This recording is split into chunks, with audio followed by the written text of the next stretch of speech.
Welcoming you from Aeros Park in Windhoek, this is the Wednesday edition of Primetime News. Good evening to our global audience and many thanks for making a date with us. I'm Michael Madimba. Politics lead the bulletin tonight.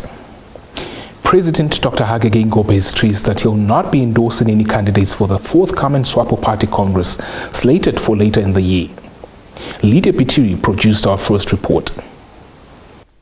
In response to a news article titled SWAPO Party Youth League Divided Over Vice President Choice, issued earlier today via media statement by the presidency, Geingob has made his position clear with regard to the ongoing campaigns for the positions of Vice President, Secretary General and Deputy Secretary General in the SWAPO Party, of which he is the president.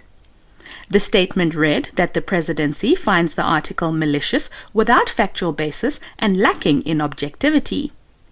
It added that President Geingob has taken the decision not to endorse any candidate for reasons of fair play.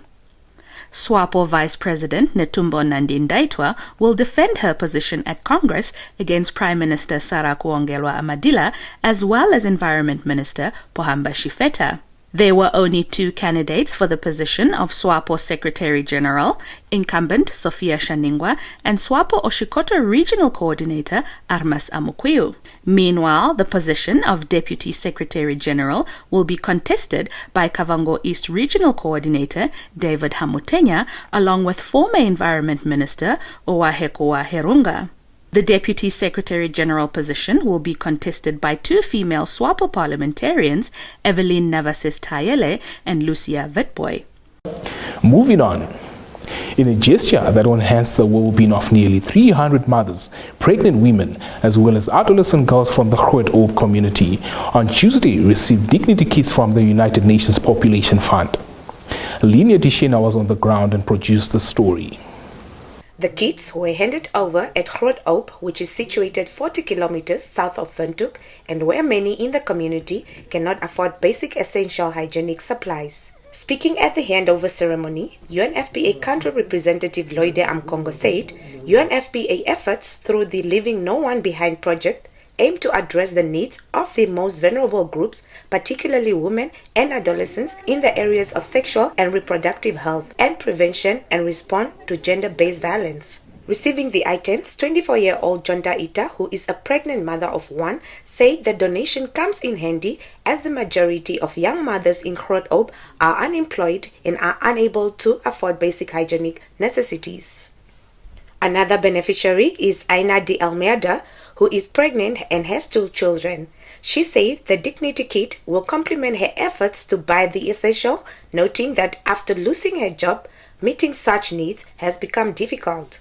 At the same event, Japan's ambassador to Namibia, Hisao Nishimaki, said post-COVID-19, it is important for the international community to strengthen and promote human security through universal health coverage. With an age standardized rate of 66.8 per 100,000 persons, prostate cancer will be the main cause of cancer mortality in Namibia by the end of 2022, followed by breast cancer at 57.6 per 100,000 persons, with cervical cancer at 37.4 per 100,000 persons. Shelva Wills delves more into the stats for us. This was said by Rolf Hansen, Chief Executive Officer of the Cancer Association of Namibia, on Monday during the inauguration of the 22nd Bank Windhoek Cancer Apple Project.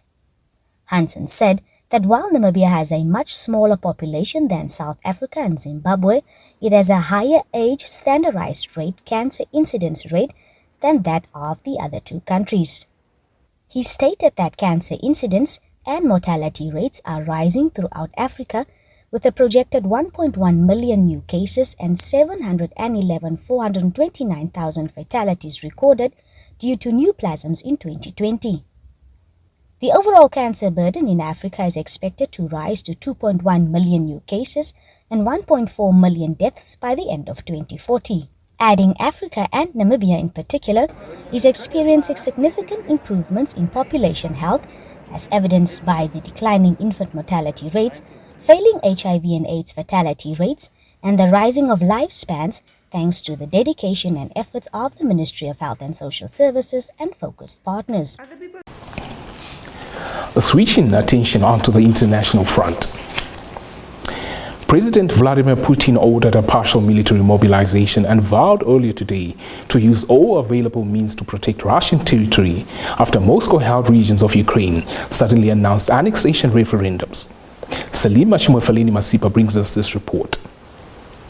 The votes, already denounced by Kyiv and the West as a sham, would dramatically up the stakes in the 7-month-old conflict in Ukraine by giving Moscow the ability to accuse Ukrainian forces of attacking Russian territory. 4 Russian-occupied regions of Ukraine, that's Donetsk and Luhansk in the east and Kherson and Zaporizhia in the south, said on Tuesday they would hold the votes over 5 days beginning Friday. In a pre-recorded address to the nation early on Wednesday, Putin accused the West of trying to destroy his country through its backing of Kyiv and said Russia needed to support those in Ukraine who wanted to determine their own future.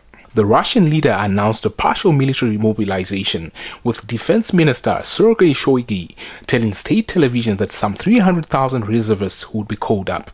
Putin said when the territorial integrity of their country is threatened, they will certainly use all the means at their disposal to protect Russia and its people. Germany branded the partial call-up as the wrong step, while jailed Kremlin critic Alexei Navalny said it would result in a massive tragedy, in a massive amount of deaths. Reporting for Primetime News, I'm Michael Madimba. This is what you can expect when we return with business news. Europe's cars get a second life in Africa, but at a cost.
In tonight's primetime B slot, we begin with the motoring sector. Adam Adebayi, a Beninese computer scientist, has driven his Toyota Matrix car the equivalent of 4 times around the world, and it would never pass an inspection in Europe. Let's get the gist of this interesting story. For its delighted new owner, Adam Adebayi, the aging hatchback with more than 170 kilometers on the clock might just as well have rolled off the factory floor. Like millions of other Africans, the Beninese computer scientist has turned to the second-hand market to buy a quality car that would normally be well beyond his budget. Africa is the world's biggest destination for used vehicles. More than a quarter of second-hand autos exported between 2015 and 2020, or 5.6 million vehicles, ended up on the continent, according to the UN. These vehicles come mainly from Europe and Japan, and increasingly from South Korea or the United States, but are often very old or high-pollution models. Now, food security remains a global top priority, and on Tuesday, world leaders called for urgent efforts to address global food insecurity, with fears mounting of a disastrous harvest next year, largely due to the war in Ukraine. Shelva Wills brings us this report. On the sidelines of the United Nations General Assembly, ministers from the European Union, United States, African Union, and Spain met on food shortages, which are seen as a key factor in conflicts and instability. Spanish Prime Minister Pedro Sanchez said there's no peace with hunger and they cannot combat hunger without peace, as he condemned Russian President Vladimir Putin's February invasion of Ukraine. Sanchez stressed, the truth is Putin is trying to blackmail the international community with food. The group of 7 major industrial powers at a June summit in Germany promised $5 billion to fight food insecurity, but German Chancellor Olaf Scholz said there was still great urgency. Ukraine is one of the world's largest grain producers, and the Russian invasion sent global prices soaring. Russia has cast blame on Western sanctions, an assertion denounced by the United States, which says it is not targeting agricultural or humanitarian goods. Stay tuned for the economics roundup, followed by the weather forecast.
Welcome to Sport Planet. I'm Michael Madimba, standing in for Joy Garces.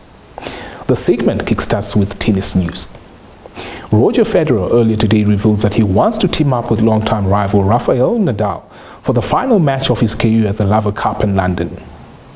The 20-time Grand Slam winner announced last week he intended to retire after the tournament at London's O2 Arena, which starts on Friday. Let's get more details from this report by AFP.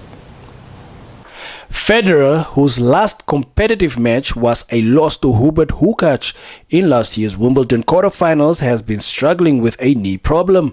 He will play in the doubles on Friday evening, but will not play a singles match in London. The Swiss does not yet know whether he will be able to team up with Nadal, but said that would be a dream scenario. For Sport Planet, I'm George Hendricks. Now, on to some good news for CR7 fans. Cristiano Ronaldo has set his sights on reaching Euro 2024. The Portugal and Manchester United forward says he has no plans to retire anytime soon. "My journey is not over yet.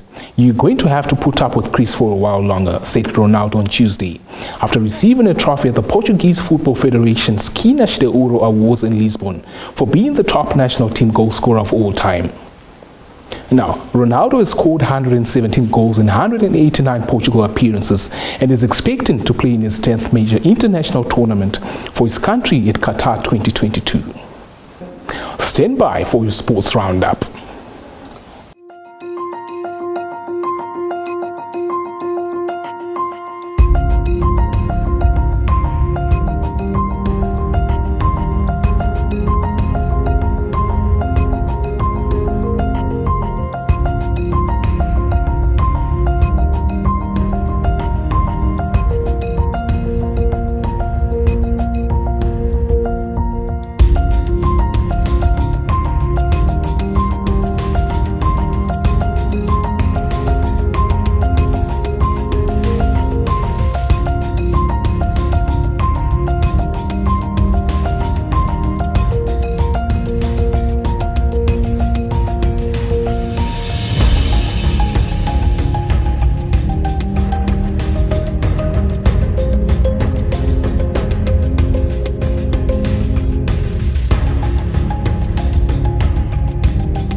With the sports news, we've come to the end of the midweek cast of Primetime News.